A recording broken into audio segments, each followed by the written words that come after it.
Bonjour tout le monde, on se retrouve aujourd'hui pour la vidéo explicative du dernier défi de Molly qui était donc de passer dessous.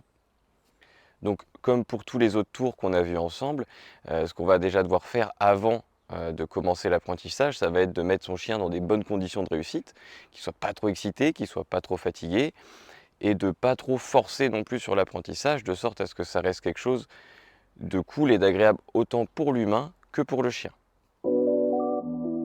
Alors du coup, avec Molly, ce qu'on a fait pour commencer, c'est qu'on a utilisé la balle pour la motiver.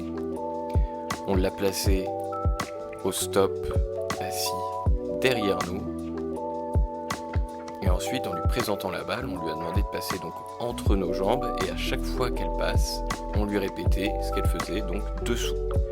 On a répété ça pendant plusieurs jours, cet petit exercice, pour que par la suite, on n'ait plus forcément à lui présenter la balle, qu'elle assimile de plus en plus l'ordre dessous et qu'on puisse enlever gentiment la balle.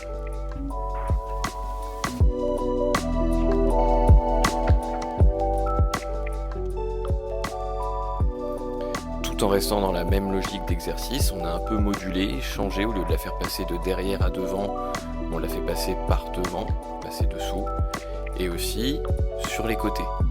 C'est beaucoup plus compliqué, ça demande beaucoup plus de concentration, donc vous voyez bien là avec Molly, qui est un peu excitée, le résultat est pas top top. Pourquoi? Parce que là elle était un peu excitée. Pour bien faire, il aurait fallu attendre un moment où elle était plus calme pour aller sur ce genre d'exercice. Je vous mets à la suite une petite compilation des moments entre guillemets loupés de cet exercice qui vous montre que si le chien est trop excité, c'est compliqué aussi d'avoir du résultat, surtout en motivant avec un jouet ou de la nourriture.